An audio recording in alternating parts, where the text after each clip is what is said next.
Lumalalang problema sa patubig nararanasan sa mga sakahan sa Mangaldan, Pangasinan. Ang detalye, ihatid live ni Jasmine Gabriel Galban. Jasmine, good morning.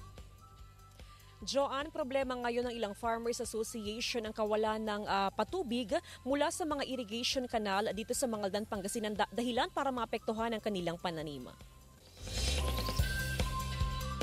Maaga pa lang inaayos na ng ilang magsasaka ang water pump na ito para gamitin sa pagpapatubig sa sakahan sa Barangay Lanas, Mangaldan, Pangasinan.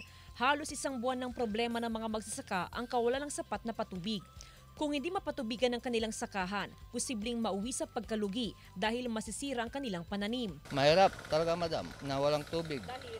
Kasi hindi na makakakuha ng magandang bunga itong mga tanim namin na palay. Ayon sa Municipal Agriculture Office, lumala pang problema sa patubig.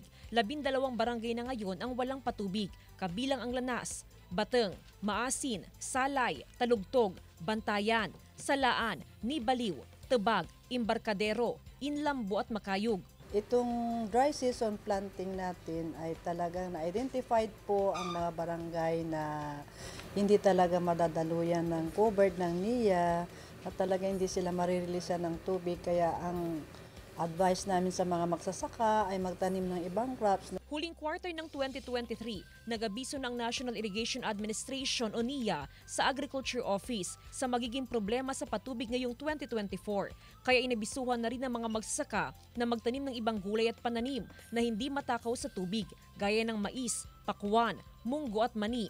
Iyon nga lang, may mga hindi sumunod. Sa ngayon, umaasa na lang sa ulan ang mga magsasaka para maibisan ang kakulangan sa patubig.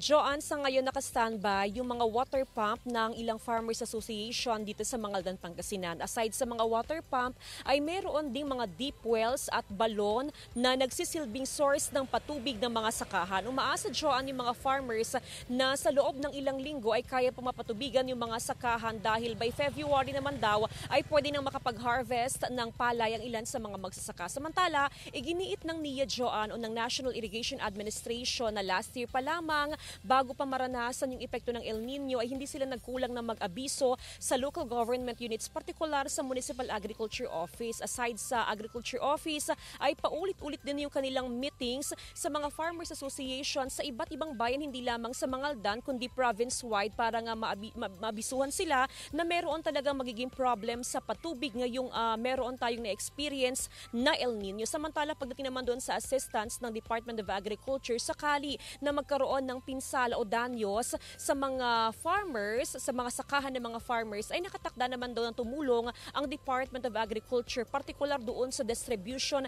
ng certified seeds. Joanne?